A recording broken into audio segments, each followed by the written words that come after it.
మా ఇంట్లో parents full supportive, but చుట్టూ ఉన్న వాళ్ళ వల్ల వాళ్ళు బ్యాడ్ ఇన్ఫ్లుయెన్స్ అయ్యి మళ్ళీ నెక్స్ట్ డేకి ఎట్లా అంటే మమ్మీ నా రీల్ తిడుతుంది, ఎవరైనా ఏమన్నా కమెంట్ చేశారు, మా మమ్మీ 100 నాది హైయెస్ట్ వ్యూ కౌంట్ ఎవరిదైనా ఉందంటే మమ్మీదే. ఒక్కొక్క రీల్ 100 times 200 times తిప్పిద్ది.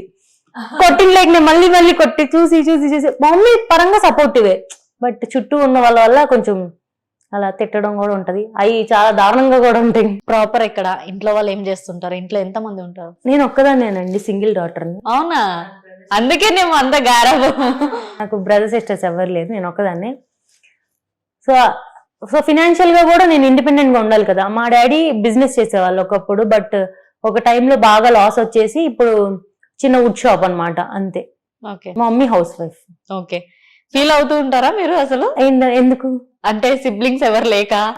లేదు, అవి కవర్ చేయడానికి బోల్డ్ మంది కజిన్స్ ఉన్నారు, నాకు ఒక 3 ఉన్నారు అనమాట. ఇంకా నేను ఎక్కడికి వెళ్ళినా వాళ్ళే, ఇంకా నాకు ఫ్రెండ్స్ ఉన్నారు, బెస్ట్ ఫ్రెండ్స్ ఉన్నారు, ఇంకెక్కడికి వెళ్ళినా వాళ్ళే. అంతలాగా నాకు సిబ్లింగ్స్ ఎప్పుడు ఫీల్ అవుతారంటే వీడియో తీయడానికి ఒక్కొక్కసారి ఎవరు ఉండరు నాకు.